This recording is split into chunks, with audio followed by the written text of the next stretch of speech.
Good morning, guys. What a beautiful morning it is. The temperature is definitely getting colder, noticeably colder. As I've opened the car door there and stepped out, whew, there was a chill. I think realistically, if we are expecting snow this year, I'm going to be only able to get down here a few more times because this road becomes impassable during bad weather. So hopefully the snow holds out for a little bit because I want to get some more filming done. I'm coming on the back end of a bug. I've been up all night coughing and had tonsillitis, so I'm a bit worse for wear at the minute, but I need to get back out. There's things that I want to film and talk to you guys about, and things that I want to bring to the shelter as well, and because of that my bag weighs a ton. But hopefully on the return trip to the car, my bag will be much lighter because I'll be leaving a lot of this kit at the shelter. So today's plan, I want to get a few sections of wood cut and start to build up the sides of the shelter. The way that I was originally doing it, looking back on the video footage and photos that I've taken, I'm just not happy with, so I'm going to try a different tact. Also the outer shelter, the outer parts of it, like the back and the sides, I'm going to go on a little mission today to try and find some of these Christmas type trees, and a lot of them still have good coverage, and I'm going to take a few sections of them and start to layer up the sides and the back of the shelter, and within no time at all that shelter should become pretty much invisible. So yeah, that's the plan for today. I brought some food. I brought Lily along with me as always. I know that you guys like to see her out here with me, so she's out, and yeah, we're just gonna have a great day, guys, back at the shelter. Stay tuned. So I'm just approaching the shelter now. It's always nerve-wracking when you first step up to the shelter and you can see it through the trees, because you always like think the worst. You always imagine that it's going to be in a big heap on the floor and that someone's found it. Lily's disappeared again, and I'm really mad at this point. You know, like if she's 10-15 meters ahead of me, she'll listen to every command. She'll come back, her recall's really good, she'll heal, she'll sit, she'll stay. She's got all that nailed down to a T. But 15 meters and more, she just switches off and doesn't listen. So now she's disappeared, and it's really annoying. So when she gets to camp, whenever that is, I'm gonna fix it. There's gonna be a fighter plane going over.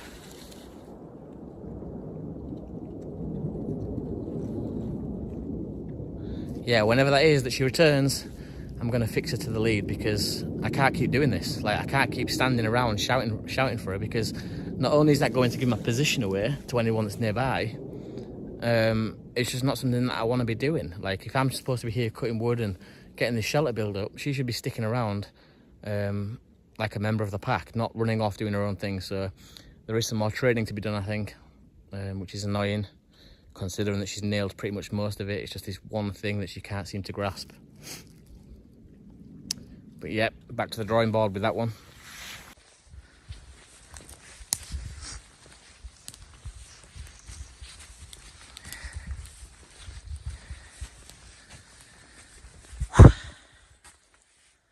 Everything's still exactly where I left it, which is perfect.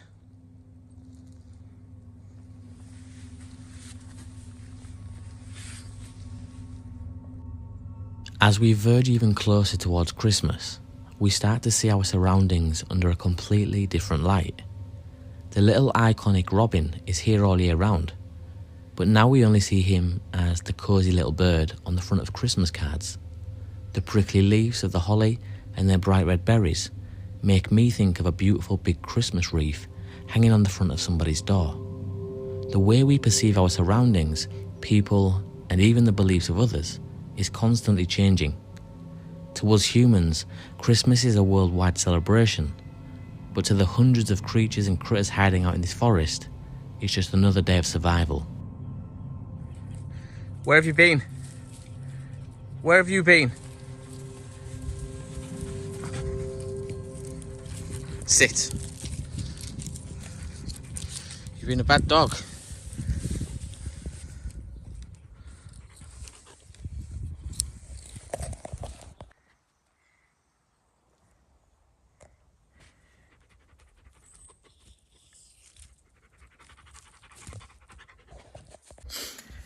You know, it's just occurred to me who I look like with this hat on.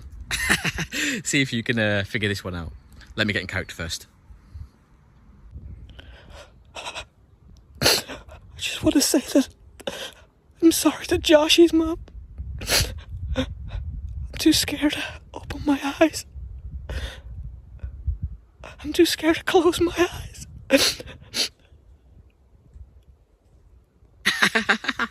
I watched that only the other day. It's still a classic. I really enjoy it. A lot of people don't really like Blair Witch Project because they say that it's boring, not really much happens. But I think that that's what adds to the believability and also makes it that more intense and scary, because not much happens and a lot is left to the imagination. The imagination is always the creepiest. Seeing something kind of reveals all the cards. You get to see what it is that is scaring you and go from there. But when you don't know, and you can just hear weird noises and weird things keep happening, but you don't know what it is that you're dealing with, the mind is a very powerful tool and it will scare the crap out of you.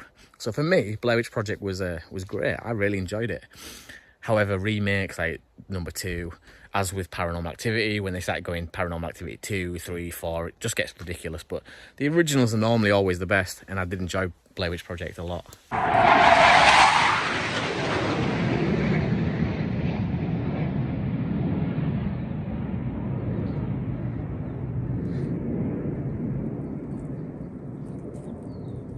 Halfway to the danger zone, to the danger zone. That was Top Gun, for anyone that didn't get that reference. Anyway, you see, I've been here 5 minutes and already I'm procrastinating, so I need to crack on, not be playing characters from the Blair Witch movie. So I'm going to grab my saw, I'm going to go and start to cut the first pieces of wood that I need for the shelter. So yeah, I'll film all this, I'll talk to you guys along the way, so please, if you haven't already, do pull up a chair, get comfy, kick your feet up, do whatever it is that you need to do to relax and enjoy however long this video is.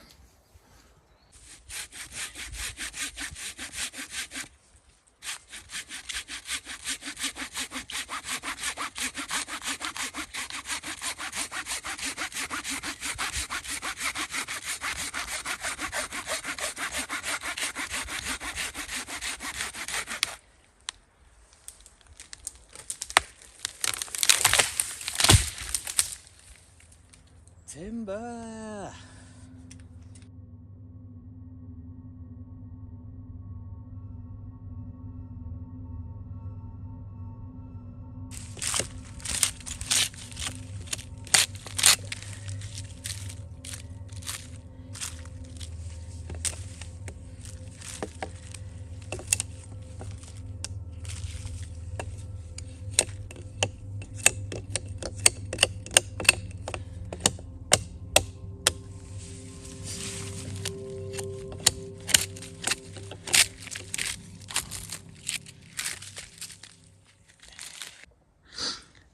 So as you can see now, what I'm doing is laying these pieces of wood in staggered sizes all the way down to the bottom.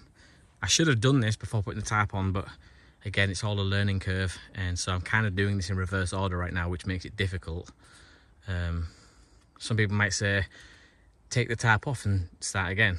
It won't take 2 minutes, but when I put this tarp on, because it's so big, I needed the help of Junior, and Junior's not here, so for the sake of waiting another week or two for Juniors to come back to camp, what I'm going to do is just cut these sections myself and just lay them from the inside down, and then yeah.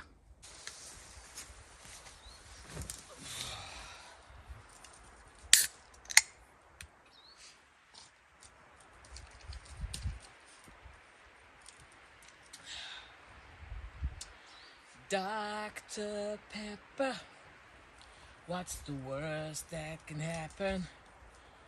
Bowel cancer, sugar rush, diabetes. Should we carry on?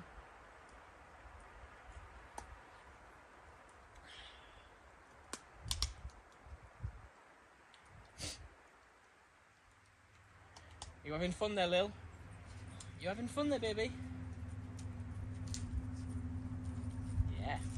What have you got?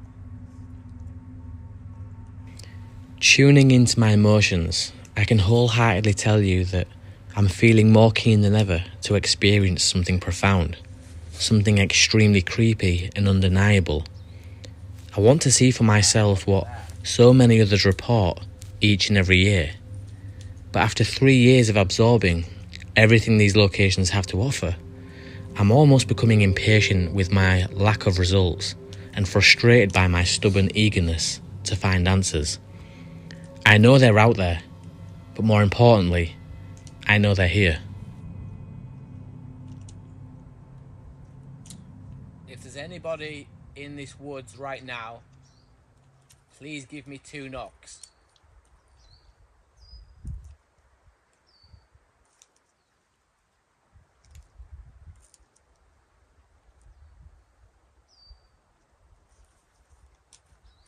If there's anybody in this woods right now with me, please give me 2 knocks.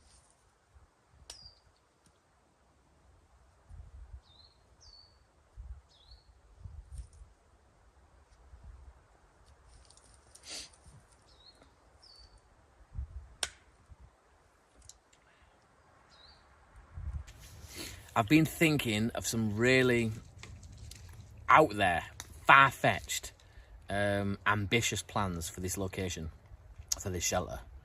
Now, the word shelter, are we going to keep that or are we going to change it? Who knows? Maybe I was thinking something like UFO hub or cryptid headquarters.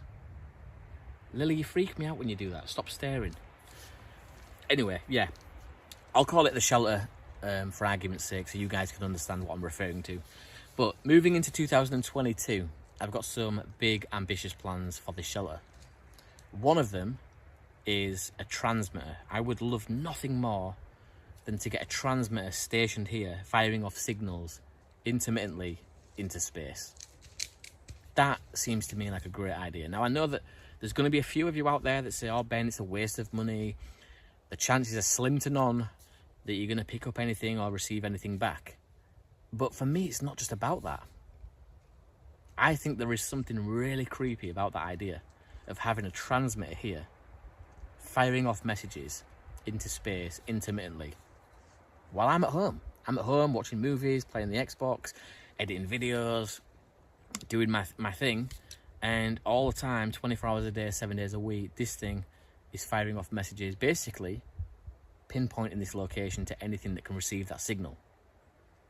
That is a creepy thought, because when I keep coming back over the next 2 or 3 years, will we see an increase in activity? Will it lure things into this area? Who knows? Like I said, I'm not even sure how that's possible, how I can do it. I was talking to Justin from Mountain Beast Mysteries, and Justin found something very interesting. It's actually prohibited. It's prohibited to fire a certain strength signal into space. I can't remember the exact wattage of what that signal strength is, but anything past a certain point is prohibited. How ironic that they don't want people firing things into space. Now, they're going to argue that and say, oh yeah, but it's because you'll be meddling with the ISS, or you'll be interfering with stuff that space programs have got going on, like SpaceX. People are going to argue that.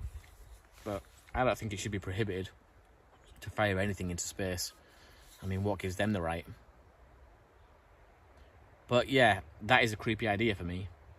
And it is something that I want to seriously look into moving into 2022. Along with other things, like using my laser pointer much more than I have. Because to be honest, I've not used that at all. And it's a really powerful laser. It can light matches. It can cut through clouds. It's super, super bright. And I think the reason I've not been using that laser, if I'm honest, is because somewhere deep down inside of me, I actually think it might work. I feel like if I pushed out one night here on the moors into the open vastness out there just beyond these trees and started to play around with that laser up into the night sky, I honestly think that something would creep me out and respond. I'm not sure why I think that, but that's why I've held off using it. Much in the same way that I think like that with a Ouija board. Like, why have I not played a Ouija board? It's because somewhere in the back of my mind, I honestly believe that these things work. But moving into 2022, I'm really going to put the pedal to the metal, as they say in the US, and start really trying to push forward now with this investigating and try to get some results. Now, you have to be careful what you wish for sometimes, I suppose, but if I don't do these things, why am I doing it? Like, why am I here right now? If I'm not going to try to push for a response or a signal or a reply, why am I doing it? For far too long, I've come out here and spoke about these things, and I've tried to document things visually, whether it be on video, video footage, video recordings, and audio recordings, but there are so many ways that, or so many more ways that I could be doing things differently, that I'm just not. So really, going into 2022, I want to start using this hub here as a place that I can come spend multiple days and really investigate the shit out of this place. I'm even going to keep a journal as well. Now, I don't know whether I should keep the journal here just in case somebody does stumble across this place. That might creep them out if I start writing journal entries and leave it in the shelter. But I'm going to get a kit bag. You know, when I was talking recently to Philip Mantle said that back in the day, UFO researchers would have a go bag, and it would have all the equipment they need to pick up and be out of the door at the drop of a hat. So I'm going to get a go bag with things to record the magnetic field, all this different kind of paranormal equipment that you can buy nowadays. I'm going to get that and stick it in a bag, and really, like I said, just research the shit out of this place, because that's what it needs. A lot of fighter planes out today. What's going on?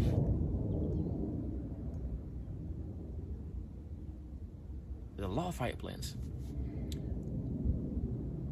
Yeah, so that was just kind of like a heads up, guys, as to where my mind's at with this place and what I have planned for it.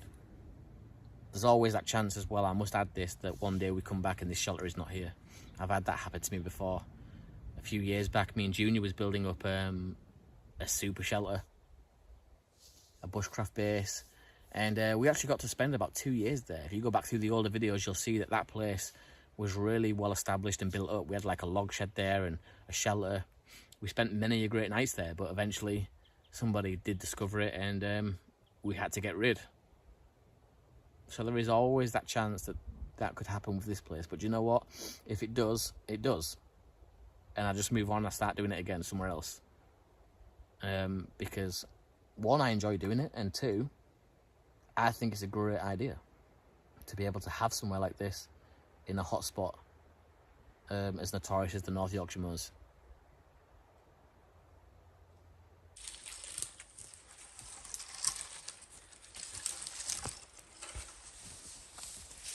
Oh, God, that is hard work. So I've got 2 more really thick pieces of wood now laid on the bed, so the bed is much more wider and much more strong.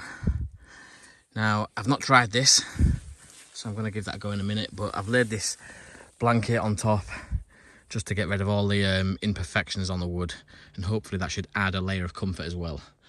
Now, when I leave camp, I'm not going to take this blanket back with me every time. Instead, what I'm going to do is use one of these tarps to lay over the top of it and underneath, just to keep it dry and protected from the elements. But let's give this a go.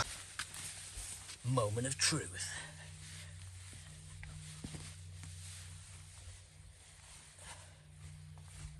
Oh my God. This is actually extremely comfy, more comfortable than I ever imagined.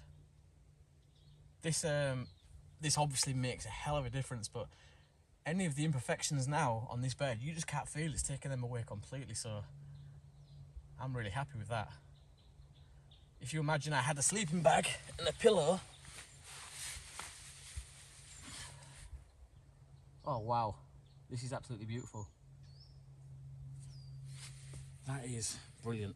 Now, it's not rolling a hell of a lot, but just to be on the safe side, I might whack a few stakes in at this side and the opposite side to pin these lengths of wood together and stop them rolling around. But I mean, you could sleep like this perfectly. It's not going to roll anywhere. I mean, look at the size of the wood. but just to be on the safe side, I might pin them in.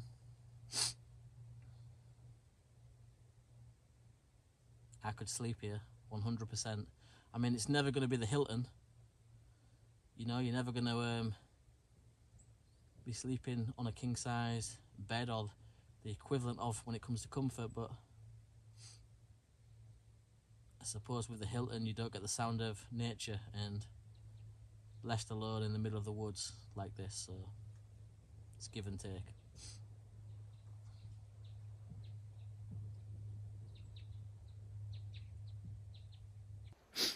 Once this camp is built up and I've got like a seating area for people to sit, maybe some more shelters for people to stay over if they need to. I mean, there is places for tents and stuff, and I've enclosed the whole camp with more walls. Then I'm hoping to get some like-minded people down here, meet Junior, meet myself, and sit around a campfire just talking about some of these weird things that people experience and some of their own personal stories as well. Kind of like a meeting of the minds. That would be good. To send a few emails out to these people, see if they can make it, and hopefully get a few people down here at camp base to spend the night. I have got so much work done today. I'm really impressed with how I've just cracked on. I've not even eaten yet, so I've still got to put some food on because I've just been so busy. My back's been agony. Unfortunately, I come from a long line of hereditary problems with back, so yeah, it looks like I have to bear the cross when it comes to issues with my back. But anyway, I've cracked on all that side, and camp is looking brilliant. Really impressed with how this is turning out. I'll just show you guys quickly. Let me step away so you guys can see. You can see now the bed's in there with the blanket. I've cut these lengths here just to keep the wind out a little bit. I mentioned previously that I'm going to move this fire wall back away from camp just a little bit, and I'm debating whether I should block in this gap here, because I'm thinking that with a little lantern on there inside camp on a night would look absolutely stunning. So I might just leave that as like a little shelf for a lantern. If I block it up, it's not going to really make that much of a difference anyway. So yeah, I'm super impressed with how this is looking. I just need to get rid of all the blue that you can still see, but like I've said previously, that will come in time. It's just one step at a time. Right guys, change of plan.